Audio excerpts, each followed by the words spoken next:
Ouvre les yeux.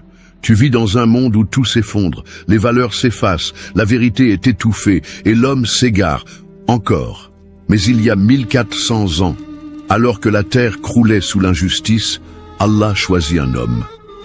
Un orphelin, un berger, un nom que tu connais mais dont tu ignores peut-être l'histoire réelle. Il s'appelait Muhammad, sallallahu alayhi wa sallam. Et il n'est pas venu pour une simple réforme. Il est venu avec la parole d'Allah, portée par Jibril, descendu du ciel. Il est venu avec le Coran, la plus grande révélation que l'humanité ait jamais entendue. Il a bousculé les empires, renversé les idoles, fait trembler les tyrans. Et il n'avait ni armée, ni fortune, juste la vérité. Reste bien jusqu'au bout, car si tu écoutes ce récit en entier, ta vision du monde pourrait changer à jamais. Avant de commencer, n'oubliez pas de vous abonner à notre chaîne, de mettre un pouce bleu sur cette vidéo et d'activer la cloche pour ne rien manquer de la beauté de l'islam. Imagine une civilisation perdue, pas une époque de science ou de philosophie, mais une époque de cendres, de sang, de superstition. Les enfants enterrés vivants, les femmes traitées comme du bétail, les faibles écrasés par les puissants. La péninsule arabique baignait dans la Jahiliya, une ère d'ignorance si épaisse que même le soleil semblait impuissant à la percer. Les tribus se faisaient la guerre pour un puits, un regard, un mot. Les idoles, des statues de pierre, étaient nourries de sacrifices humains, tandis que le nom d'Allah n'était qu'un murmure étouffé. Et pourtant, malgré ce chaos, la Kaaba était déjà là, trônant au cœur de la Mecque, entourée de 360 idoles. Le message d'Ibrahim, alayhi assalam, avait été tordu, trahi, remplacé par la sorcellerie, la poésie païenne, l'orgueil tribal. Mais Allah ne laisse jamais l'injustice triompher éternellement. Il avait promis une lumière, et cette lumière allait naître dans l'endroit le plus sombre. Corruption est apparue sur terre et sur mer à cause de ce que les mains des gens ont accompli. Sourate Ar-Rum, chapitre 30, verset 41. C'est dans cet environnement que le plan divin commence à s'exécuter, discrètement, lentement, par une lignée choisie, une lignée qui remonte à Ismaël, fils d'Ibrahim. Et c'est là qu'apparaît Abdul Muttalib, le grand-père d'un enfant que rien n'annonce, mais que tout le ciel attend. Il faisait nuit, et pourtant, la lumière est née. À l'instant même où Amina donna naissance à son fils, une clarté étrange envahit la pièce. Elle sentit dans son cœur que cet enfant n'était pas comme les autres. Car les cieux l'attendaient depuis des siècles. Son père Abdullah était déjà mort. Le futur messager d'Allah naquit orphelin. Pour rappeler à l'humanité que la grandeur ne dépend pas du sang ni de la fortune, mais du dessein d'Allah. À ce moment précis, la Kaaba trembla. Les idoles se fissurèrent. Le feu sacré des mages en Perse, entretenu depuis 1000 ans, s'éteignit sans qu'on sache pourquoi. Le monde entier a frissonné, car Muhammad, sallallahu alayhi wa sallam, venait de naître, et nous ne t'avons envoyé qu'en miséricorde pour les mondes. Sourate Al-Anbiya, chapitre 21, verset 107. Sa mère dit avoir vu une lumière sortir de son ventre, éclairant les palais de Syrie. Ce n'était pas un rêve, c'était le signal du ciel. La prophétie d'Ibrahim, alayhi assalam, s'accomplissait. Le dernier des messagers venait de poser les pieds sur cette terre, et ce nom, si inhabituel chez les Arabes de l'époque, c'est son grand-père qui le donna, Muhammad, le loué, comme s'il savait que des milliards d'êtres humains allaient prononcer ce nom avec amour, respect et des larmes dans les yeux. Orpheline, mais jamais abandonné. Dès sa naissance, Allah place des signes sur son chemin.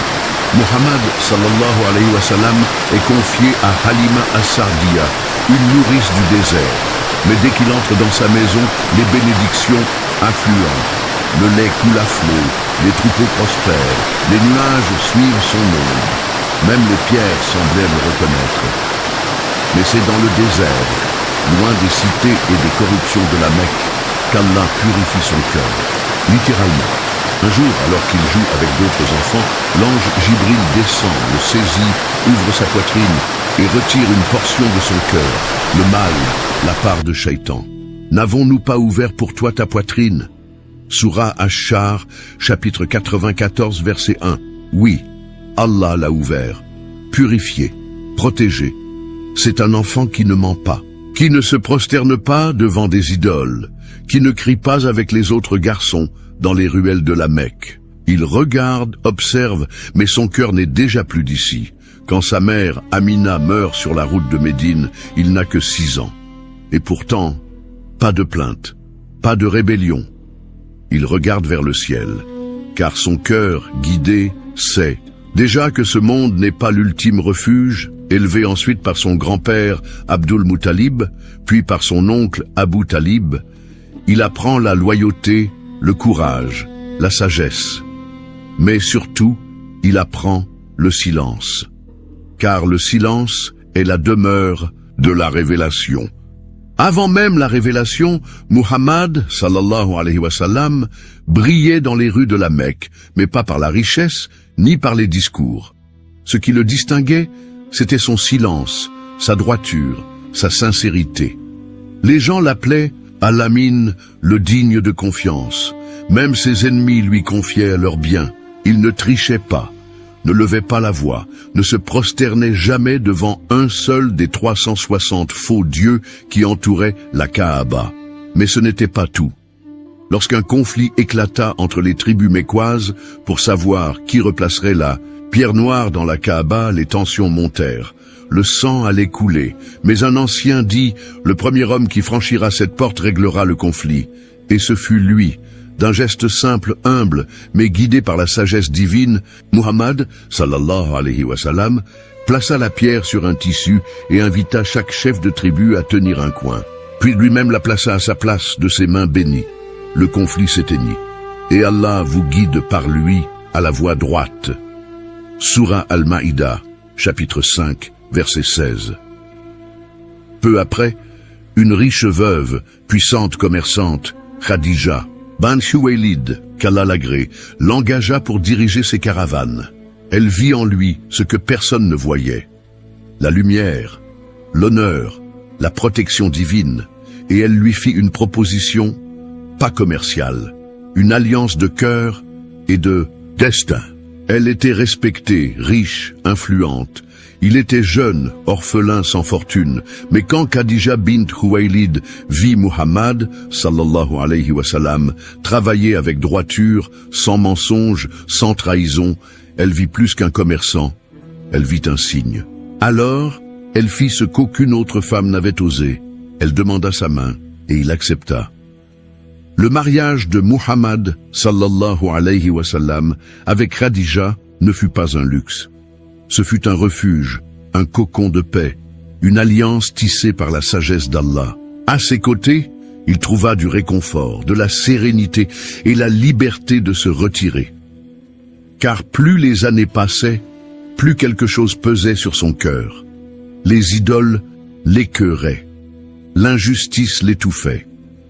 Le silence de la vérité lui faisait mal. Alors il partit, souvent seul, dans la grotte de Hira.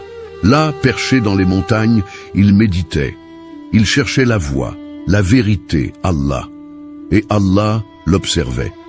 Ceux qui luttent pour notre cause, nous les guiderons sur nos sentiers. Sourate Al-Ankabut, chapitre 29, verset 69. Il restait des jours entiers sans parler, nourri par le peu, absorbé dans la contemplation du ciel, du désert, des cygnes.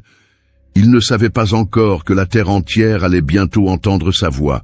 Il faisait nuit dans la grotte de Hira. Le silence du désert, total.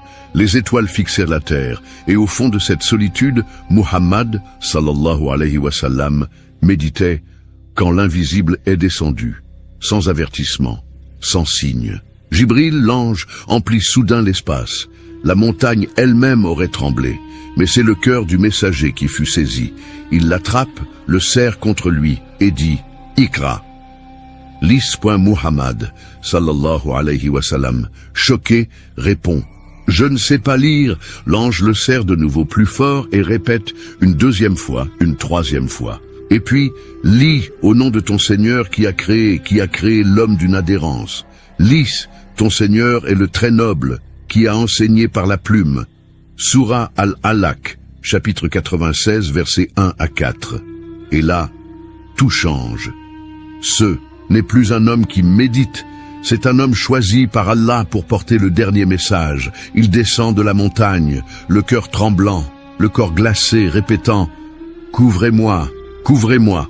Et c'est Khadija, encore elle, qui le serre contre elle, qui le rassure, qui lui dit avec force « Jamais, Allah ne t'abandonnera, tu dis la vérité, tu aides les faibles, tu nourris les pauvres, tu soutiens les opprimés. » Puis elle l'emmène vers Waraka ibn Nawfal, un homme pieux des gens du livre. Et Waraka lui dit, « Celui qui est venu à toi est le même qui est venu à Moussa, alayhi as-salam. Si je suis encore vivant le jour où ton peuple te chassera, je te soutiendrai. » Le prophète, sallallahu alayhi wa sallam, s'étonne. « Ils vont me chasser ?» Oui, parce que quiconque réveille les âmes endormies devient une menace pour les tyrans. Les premières révélations descendent, chacune comme un éclair dans la nuit de l'humanité. Ils commencent en secret, chuchotement dans les maisons, échanges discrets dans l'ombre de la Kaaba. Mais la parole est plus forte que le silence. Khadija, Ali ibn Abi Talib, qu'Allah les agrée, Zayd ibn Haritha et Abu Bakr, les premiers à dire « La ilaha illa Allah » et le Coran continue de descendre, pas comme un livre, mais comme des coups puissants sur les chaînes du mensonge. « Ô toi, Muhammad, enveloppé dans ton manteau, lève-toi et avertis » Sourate Al-Muddathir, chapitre 74, versets 1 à 2. Il se lève et appelle publiquement sa tribu sur le mont Safa. Il les interpelle. « Si je vous disais qu'une armée est derrière cette colline, me croiriez-vous » Ils répondent. « Oui, tu es digne de confiance. » Alors il dit, « Je vous avertis d'un châtiment terrible. Je suis le messager d'Allah. » Et là, le choc. Son oncle, Abu Lahab, explose de colère. Il le maudit. Le Coran répond immédiatement que périssent les deux mains d'Abu Lahab et qu'il périsse lui-même. Sourate Al-Masad, chapitre 111, verset 1. Ce n'est plus juste une parole, c'est une révolution. Les Quraysh se divisent. Certains l'écoutent en secret, d'autres, terrifiés par la perte de leur pouvoir, commencent à frapper fort. Insultes, tortures, isolement, boycotts brutaux, mais lui reste debout, inébranlable, parce que ce n'est plus lui qui parle, c'est Allah. Et chaque verset révèle une part du ciel, une claque au polythéisme, une étincelle de vérité. Ils étaient peu nombreux, mais ils avaient Allah, les esclaves, les faibles, les oubliés. Ce sont eux qui ont cru les premiers, et c'est sur eux que la fureur des Quraysh s'est abattue.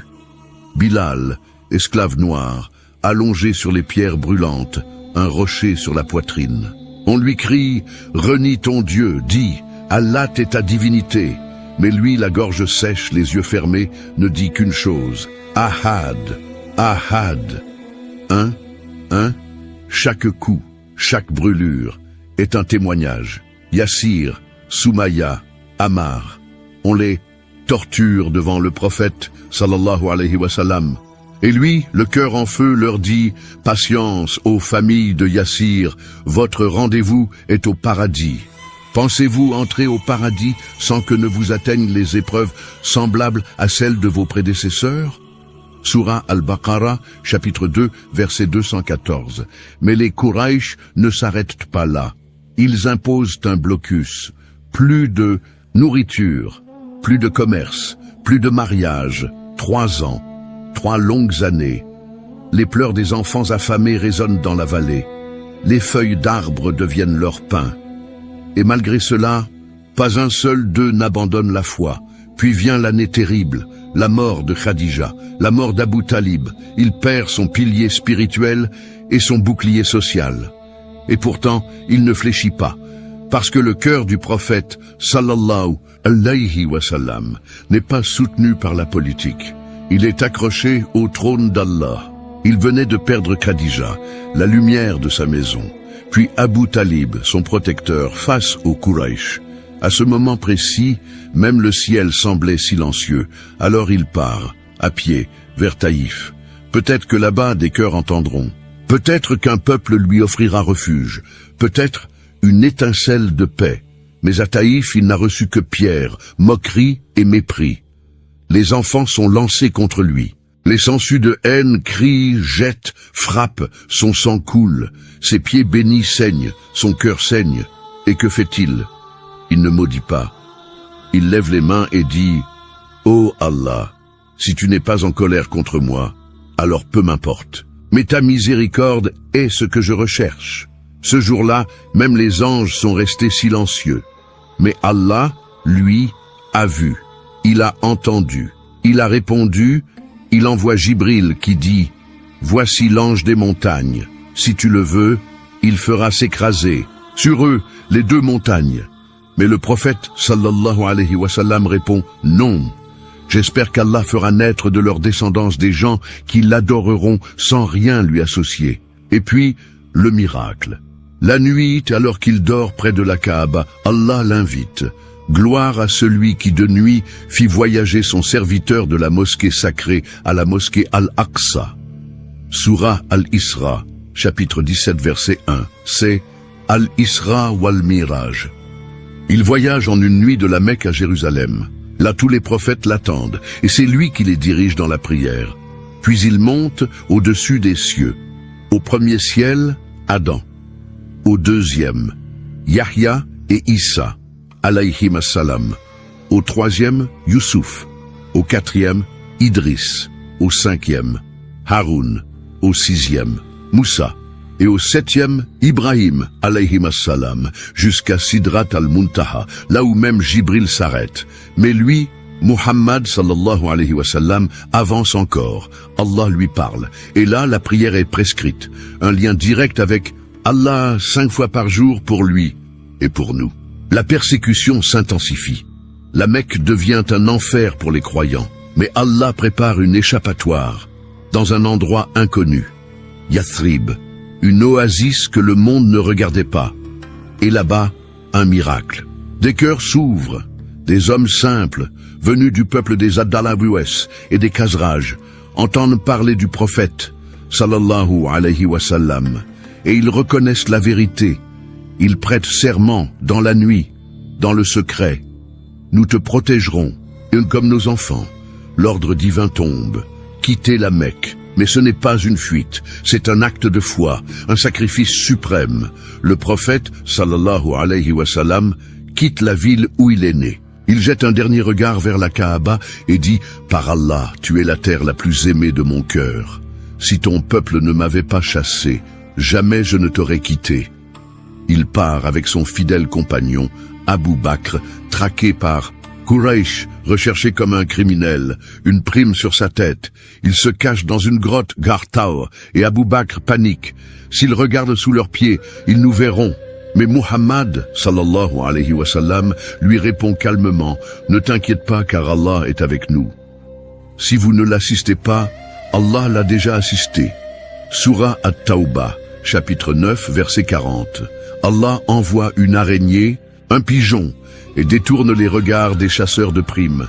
Après des jours de marche, le soleil se lève sur Médine. Les enfants chantent, les femmes pleurent de joie, les hommes sortent armés d'amour et de foi. Le messager d'Allah est « La poignée dans ce moment commence une nouvelle ère. La ville entière est en liesse.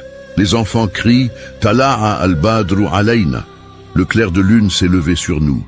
Médine accueille l'envoyé d'Allah et devient Al-Madina al-Munawwara, la cité illuminée. Mais ce n'est pas une simple installation. Dès son arrivée, le prophète, sallallahu alayhi wa sallam, bâtit la mosquée. Avant une maison, avant un trône, avant toute politique. Il élève le lieu de prosternation, parce que le lien avec Allah vient en premier, toujours. Puis, il établit la constitution de Médine. Un pacte jamais vu à cette époque. Musulmans, juifs et tribus alliés, unis sous un même traité, une même justice, sans trahison, sans oppression. Certes, Allah vous commande de rendre les dépôts à leurs ayants droit et de juger avec justice. Sourah An-Nisa, chapitre 4, verset 58. Et surtout, il crée un lien éternel entre deux groupes, les Muhajiroun, ceux qui ont quitté la Mecque, et les Ansar, ceux qui ont accueilli.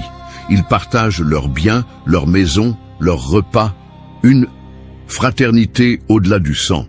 Mais tout cela dérange, les hypocrites infiltrent la ville. Les Juifs complotent, les Quraysh se préparent à la guerre, car ce n'est plus une voie dans le désert, c'est une nation debout, portée par le Coran, guidée par le prophète, sallallahu alayhi wa sallam, et protégée par la promesse d'Allah.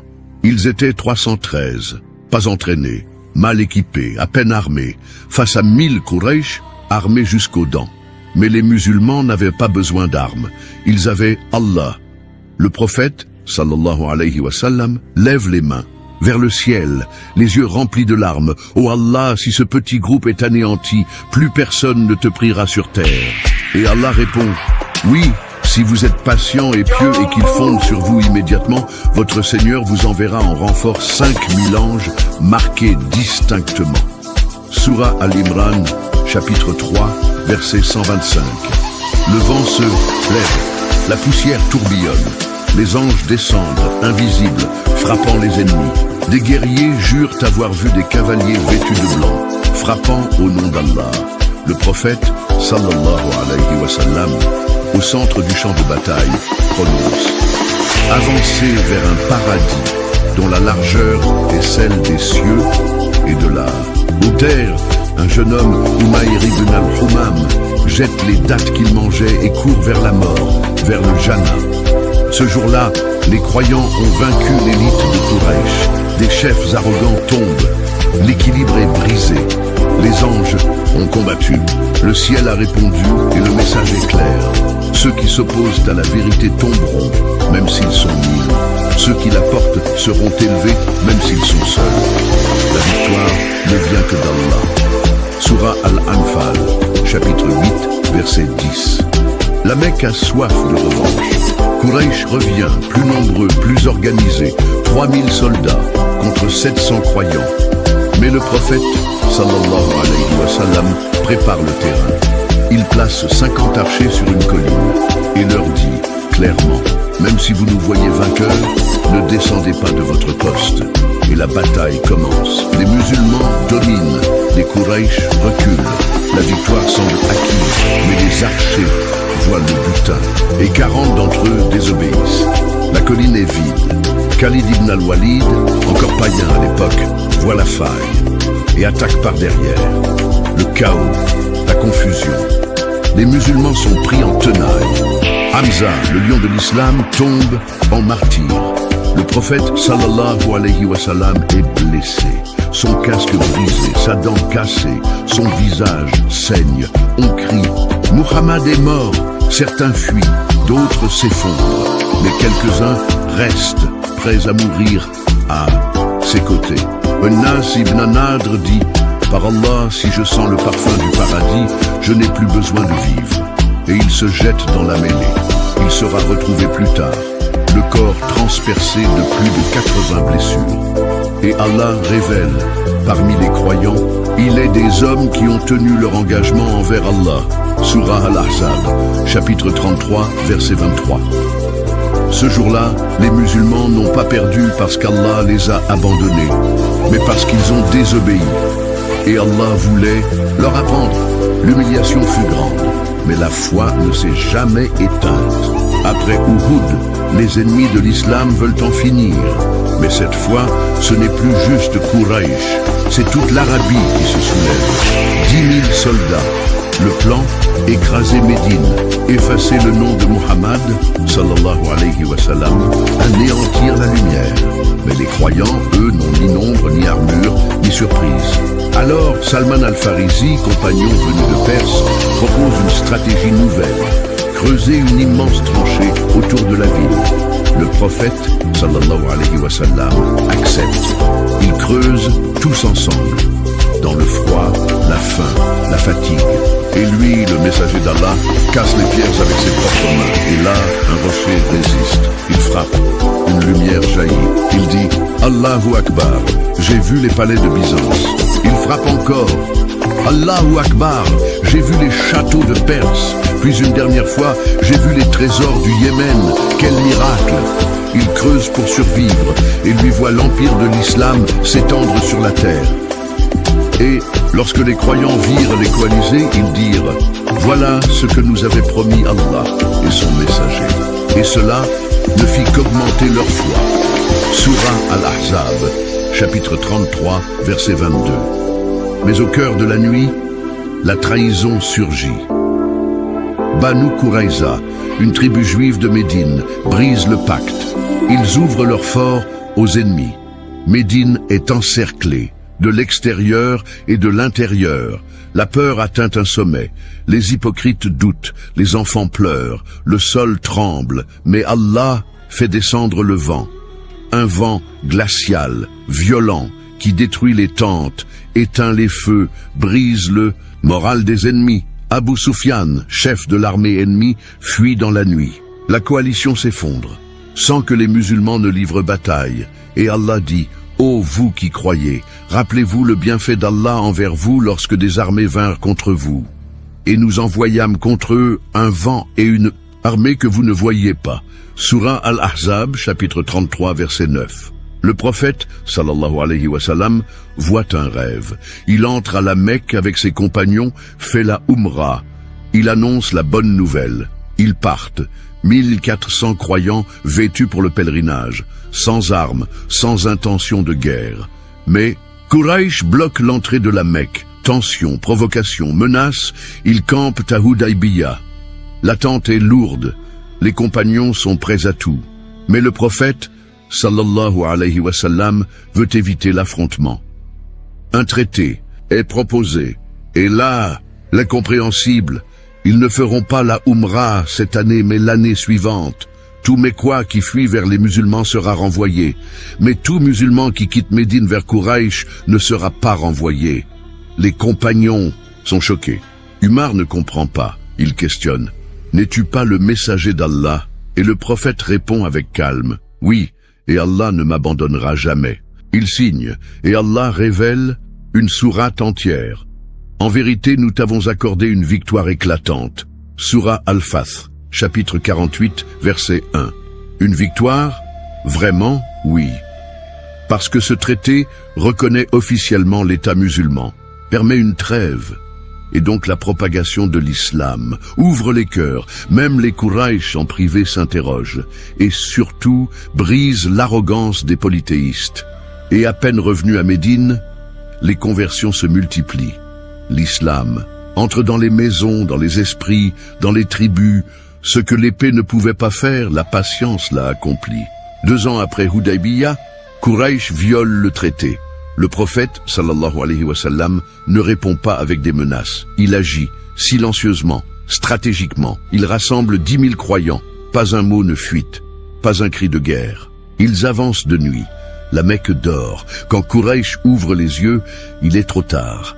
L'armée musulmane encercle la ville comme un halo de foi. Abu Sufyan, ancien ennemi acharné, est capturé. Il est amené devant le prophète, sallallahu alayhi wa sallam. Celui-ci ne l'humilie pas. Il lui dit, « N'est-il pas temps de reconnaître qu'il n'y a de Dieu qu'Allah ?»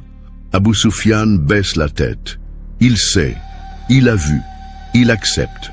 Le prophète entre à la Mecque, tête basse, front contre sa monture, en humble serviteur d'Allah.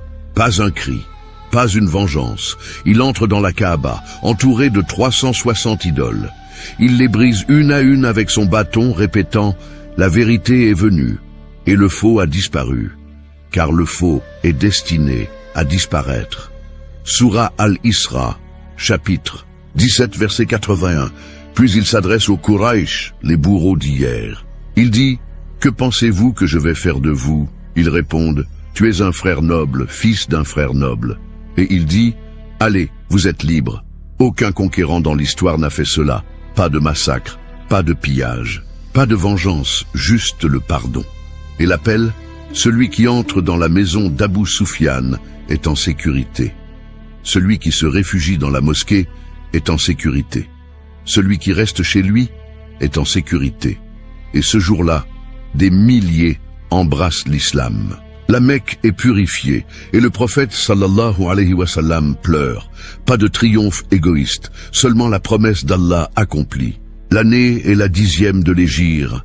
Des foules immenses arrivent à Médine. Les tribus de tout le désert embrassent l'islam. Le monde change. La lumière se propage. Le prophète, sallallahu alayhi wa sallam, annonce qu'il va faire le pèlerinage. Des dizaines de milliers le suivent. C'est le hajj de l'adieu. Arrivé à Arafat, il monte sur sa monture et s'adresse à l'humanité. Silence. Puis sa voix s'élève. Ô gens, écoutez-moi. Peut-être que je ne serai plus parmi vous après cette année. Les larmes montent, les cœurs se serrent. Puis il dit, votre sang, vos biens, votre honneur sont sacrés, comme est sacré ce jour, ce mois, cette terre. Ne revenez pas à l'ignorance après moi. Vous êtes tous issus d'Adam. Et Adam fut créé de terre. Le plus noble d'entre vous est le plus pieux. Puis, ô gens, les femmes sont un dépôt entre vos mains. Traitez-les avec bonté. Et il lève son doigt vers le ciel. J'ai transmis. Ô Allah, sois témoin. Et Allah répond du ciel. Aujourd'hui, j'ai parachevé pour vous votre religion et accompli sur vous mon bienfait. Sourate Al-Maïda, chapitre 5, verset 3. Les larmes coulent. Umar pleure. Il comprend. Ce n'est pas seulement la fin d'un pèlerinage. C'est l'annonce d'un départ. Le prophète Muhammad, sallallahu alayhi wa sallam, tombe malade. Une fièvre intense, douleur, faiblesse. Et pourtant, il continue de prier, de conseiller, de sourire. Mais les jours passent, et il ne sort plus. Il demande à être soigné chez Aïcha, qu'Allah l'agrée. Il pose sa tête sur ses genoux, et murmure, encore et encore. Ô Allah, le compagnon suprême, il sent que l'heure est venue. Pendant que les compagnons prient à la mosquée, il soulève le rideau, il regarde sa communauté, il sourit. Un dernier regard, un dernier apaisement, puis le rideau retombe, le meilleur des hommes a quitté ce monde. Silence, choc, Abu Bakr entre. Il découvre le corps de son ami, de son frère, de son prophète. Il l'embrasse sur le front et dit « Par ma mère et mon père, tu es beau mort, comme tu étais beau vivant. » Puis il sort et s'adresse à un peuple perdu, brisé, aux gens. Celui qui adorait Muhammad, qu'il sache que Muhammad est mort, mais celui qui adorait Allah, qu'il sache qu'Allah est vivant et ne meurt jamais. Et il récite, Muhammad n'est qu'un messager. Avant lui, d'autres messagers sont passés. S'il venait à mourir ou à être tué, retourneriez-vous sur vos talons. Sourate Al-Imran, chapitre 3, verset 144. Et là, les larmes, ou tombent, mais la foi reste debout. Le prophète, sallallahu alayhi wa sallam, est parti, mais sa lumière ne s'éteint jamais. Le prophète, sallallahu alayhi wa sallam, est parti, mais il a laissé derrière lui la plus puissante lumière que l'humanité ait jamais reçue. L'islam, un livre, un mode de vie, un rappel éternel. Tu es un serviteur d'Allah, dans ce monde en marche vers l'éternité. Et regarde ce qu'il a construit en 23 ans. Un peuple uni par la foi, non par la couleur. Une justice qui protège le faible, même contre le fort. Un amour d'Allah plus fort que la mort. Et un exemple qui ne vieillit jamais. Il n'a laissé ni palais, ni fortune, ni armée. Il a laissé des cœurs éveillés, un Coran vivant, une communauté appelée Ummah. Et toi qui écoutes cette histoire aujourd'hui, tu es l'un des maillons de cette chaîne. Ce message n'est pas une belle histoire du passé, c'est un appel, ici, maintenant. Un cri silencieux. Dans ton âme, et toi que fais-tu avec ce qu'il t'a transmis? Certes, il y a dans le messager d'Allah un excellent modèle à suivre. Sourate Al-Ahzab, chapitre 33, verset 21. Tu as entendu son histoire, tu as vu ses combats, tu as ressenti ses douleurs. Maintenant, vis comme il a vécu, aime comme il a aimé, pardonne comme il a pardonné, prosterne-toi comme il s'est prosterné, et surtout, transmets cette lumière. Car tant que quelqu'un, quelque part, dit « La ilaha illa Allah », Muhammad, sallallahu alayhi wa sallam, est vivant. Envie de découvrir encore plus d'histoires inspirantes sur l'islam? Cliquez sur s'abonner et restez branchés pour notre prochaine vidéo.